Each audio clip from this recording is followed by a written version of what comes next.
তো বন্ধুরা, আজকে আমি তোমাদেরকে একটি নতুন গল্প পড়ে শোনাবো, যেটির নাম আমরা তোমাদের গুণা। তো আমি গল্পটি পড়া শুরু করছি।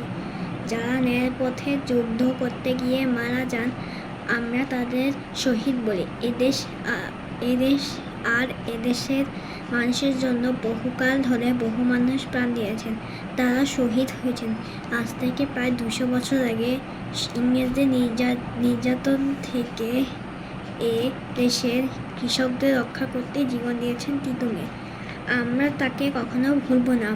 প্রায় 100 বছর আগে ইংরেজ শাসন থেকে এদেশকে মুক্ত করতে যুদ্ধ করেছিলেন সূর্য সেন, যুদ্ধ করেছেন প্রীতিলতা সহ অনেকে।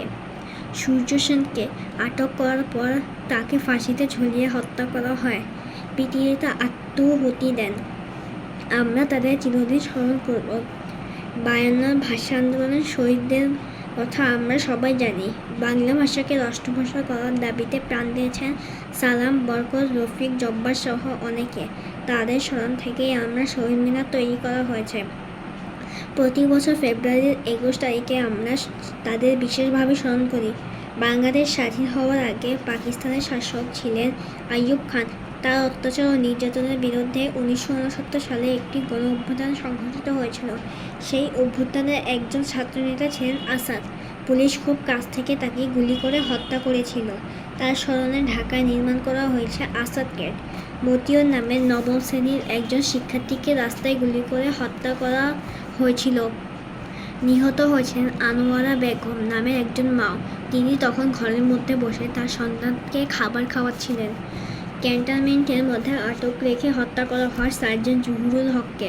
রাজশাহী বিশ্ববিদ্যালয়ের ছাত্রদের বাঁচাতে গিয়ে নিহত হন অধ্যাপক শামসুজ্জোহা। নিহত হন কৃষক, শ্রমিক আর খেটে খাওয়া অসংখ্য মানুষ।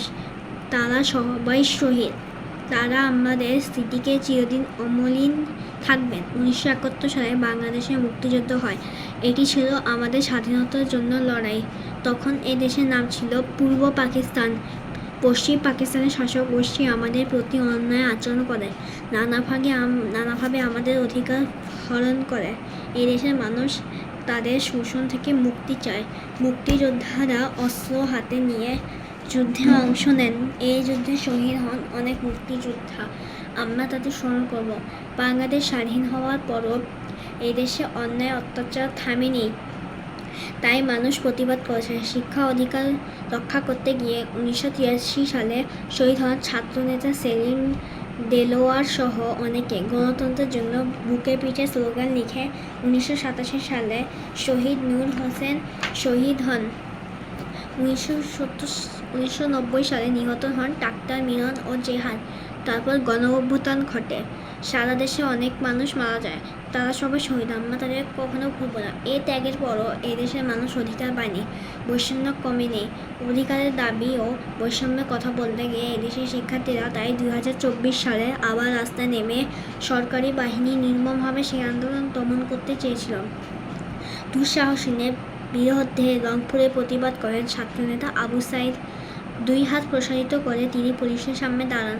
পুলিশ তাকে খুব কাছ থেকে গুলি করে হত্যা করে। সারা দেশের মানুষ রাস্তায় নেমে আসে। বিশাল এক গণ অভ্যুত্থান সৃষ্টি হয়।